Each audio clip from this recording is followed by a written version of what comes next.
brought to you by Silver Pumps.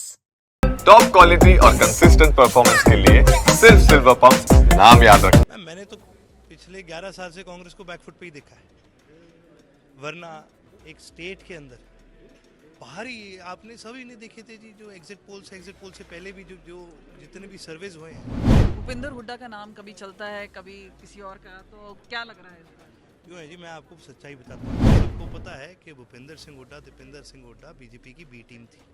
इन्हीं की वजह से कांग्रेस हारी है। भाई जब सारी टिकटों का वितरण इन्होंने ही करा, सारा कुछ इन्होंने करा, ये तो जग जाहिर है। गोलियां चली हैं किसानों के ऊपर, लाठी चार्ज हुए हैं। पिछले 10 साल में कितने दंगे हुए हैं प्रदेश के अंदर। हरियाणा का बजट सेशन है और हमारे साथ इस वक्त बात करने के लिए हैं अर्जुन चौटाला। सीधा उन्हीं से बात करते हैं, फायर ब्रांड लीडर हैं। ये बताइए, ऐसा लग रहा है कि ऑपोजिशन में फायर ही नहीं है, आपका लीडर ऑफ ऑपोजिशन ही नहीं है, कांग्रेस का भी नहीं है। कांग्रेस का नहीं है। देखिए जी, कांग्रेस के अंदर अब क्या कमियां हैं वो कांग्रेस वाले बताएंगे। हमारी तरफ से हमें फर्क नहीं पड़ता है, इनका लीडर ऑपोजिशन हो या ना हो, हम अपना कर्तव्य निभाने का काम करेंगे। तो कहीं ना कहीं ऐसा लग रहा है कि कांग्रेस बैकफुट में जा रही है और बैकफुट में जा रही है। चाहे म्युनिसिपल चुनाव की बात करें और लोकसभा चुनाव हुआ, उसके बाद हरियाणा में जिस तरह से बोल रहे थे कि कांग्रेस बढ़त करेगी, तो ऐसा लग रहा है कि अब तो उल्टी गिनती टाइप की लग रही है। मैंने तो पिछले 11 साल से कांग्रेस को बैकफुट पे ही देखा है, वरना एक स्टेट के अंदर बाहरी आपने सभी ने देखे थे जी, जो एग्जिट पोल से पहले भी जो जितने भी सर्वेज हुए हैं। एक स्टेट के अंदर लोगों ने फैसला कर लिया था कि वी वांट अ चेंज। और जब लोग फैसला कर लेते हैं और आप फिर भी उनकी उम्मीदों पे खरा नहीं उतर सकते, तो मैम इसका मतलब ये इनके अंदर बहुत छोटी नहीं, बहुत बड़ी कमी है। और यही कमी है जिसकी वजह से आज प्रदेश को नुकसान उठाना पड़ रहा है। तो ये भूपेंद्र हुड्डा का नाम कभी चलता है कभी किसी और का, तो क्या लग रहा है इस बार? क्यों है जी, मैं आपको सच्चाई बताता हूँ। अब इनकी तो देखो पोल खुल चुकी है अंदर ही अंदर। सबको पता है कि भूपेंद्र सिंह हुड्डा, दीपेंद्र सिंह हुड्डा बीजेपी की बी टीम थी। इन्हीं की वजह से कांग्रेस हारी है। भाई जब सारी टिकटों का वितरण इन्होंने ही करा, सारा कुछ इन्होंने करा, ये तो जग जाहिर है। एंड फिर भी आप अपने विनिंग कैंडिडेट्स को हरा रहे हो। ठीक है, हाउस के अंदर एक बड़ी बात चली, हुड्डा साहब विज साहब को कहने लगे ये तो चित्रा की टिकट कट गई, नहीं तो आप हार जाते। तो भाई चित्रा जी की टिकट काटी किसने? भूपेंद्र सिंह हुड्डा नहीं तो काटी थी। तो देखिए जी, यहाँ से साफ जाहिर होता है इन्होंने अपनी पार्टी को कमज़ोर करा है। इसीलिए आज हाईकमांड चाहे ये कितनी मीटिंग कर ले, चाहे कुछ कर ले, इनको बढ़ने नहीं देगी लीडर ऑपोजिशन। देखिए, जो जिस तरह का एडवाइस है, सुझाव है, हरियाणा के मुख्यमंत्री पंजाब को दे रहे हैं, कैसा आपको लगता है उसके बारे में, खासतौर पे किसानों को? देखिए जी, उल्टा चोर कोतवाल को डांटे।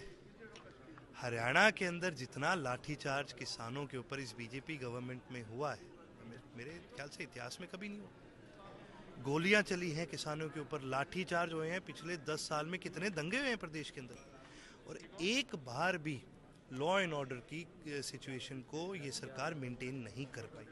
तो ये कौन होते हैं नसीहत देने वाले पंजाब वालों? अगर कोई नसीहत देनी ही है थी तो मैं तो कहता हूँ ये नसीहत दो पंजाब के मुख्यमंत्री को कि जो सुबह सुबह पैक मारते हो वो थोड़ा कम कर दो, अपने प्रदेश पे ध्यान दो। सर, डिपोटीज आए, हरियाणा के कई थे, उन पे इस तरह की कोई चर्चा नहीं हो रही है, किस तरह से आप देखते हैं? कैसे करेगी सरकार चर्चा? क्योंकि कितनी शर्मनाक चीज़ है। हम पिछले 10 साल से लगातार सुनते आ रहे हैं, मोदी जी ने तो देश में भारत का नाम कर दिया। अरे मोदी जी आते तो ट्रंप साहब भी अपनी कुर्सी से उठ के स्वागत करते हैं उनका। मोदी जी आते हैं तो पुतिन साहब भी खड़े हो जाते हैं। मोदी जी हैं तो मुमकिन है यूक्रेन में वॉर रुकवा दी। आज क्या रहा उसका? भारत के नागरिकों को कैदियों की तरह उनके हाथों में, पैरों में भी। अरे प्लेन से पैर में हथकड़ी बांधी है, प्लेन से कोई कूद रहा है क्या? पैर में क्यों हथकड़ियां बांधी है? ये सिर्फ जलील करने के लिए किया गया। पैरों में हथकड़ियां बांधी, प्लेन के ऊपर, प्लेन और कमर्शियल प्लेन नहीं था मैम, मिलिट्री प्लेन था। फर्श में बैठ के आए हैं लोग 12-12, 13-13, 20-20 घंटे सफर करके। क्यों? क्या दिखाना चाह रही थी अमेरिका? और क्या करा भारत ने? जहाँ मैक्सिको जैसे देश, ब्राजील जैसे देश, उन्होंने वो प्लेन वापस कर दिया कि हमारे नागरिकों को सही सलामत इज्जत के साथ लेके आइए तब हम एक्सेप्ट करेंगे।